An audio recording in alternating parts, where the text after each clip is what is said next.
حضرت سیدنا عبداللہ ابن عباس رضی اللہ تعالی عنہ سے منقول ہے کہ پیارے آقا صلی اللہ تعالی علیہ وآلہ وسلم نے فرمایا کہ میرے پاس نصف شعبان کی شب میں حضرت جبرائیل علیہ الصلوۃ والسلام حاضر خدمت ہوئے اور انہوں نے کہا: اے محمد صلی اللہ تعالی علیہ وآلہ وسلم، اٹھیے، یہ وہ رات ہے کہ جس میں رحمتوں کے دروازے کھول دیے جاتے ہیں۔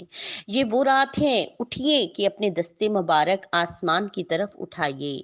یا رسول اللہ صلی اللہ تعالی علیہ وآلہ وسلم، یہ وہ رات ہے کہ جس میں اپنے دستے مبارک آسمان کی طرف اٹھائیے، یعنی دعا کیجیے۔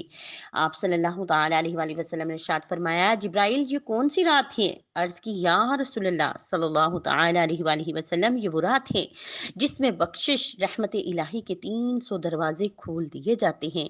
اس رات میں اللہ تعالیٰ سب کو بخش دیتا ہے، سوائے ان لوگوں کے کہ اگر ان کا خاتمہ توبہ پر نہ ہوا ہو تو ان کی بخشش نہیں ہوتی۔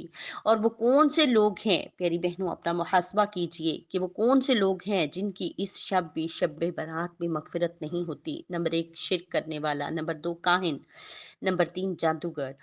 نمبر 4، جادو کرانے والا۔ نمبر 5، شرابی۔ نمبر 6، زانی۔ نمبر 7، سود خور۔ نمبر 8، چغل خور۔ استغفر اللہ، استغفر اللہ۔ فرمان مصطفیٰ صلی اللہ تعالی علیہ وآلہ وسلم ہے: جس نے شعبان میں 3 روزے رکھے، ایک منادی آواز دیتا ہے۔ کیا آواز دیتا ہے؟ اے شخص، اے خدا کے دوست، تجھ پر سلام ہے۔ سبحان اللہ، جو 3 روزے رکھتا ہے، اللہ عز و جل کا، بادشاہوں کے بادشاہ کا، رب ذوالجلال میری آپ کی رب غفار کا سلام نصیب ہوتا ہے۔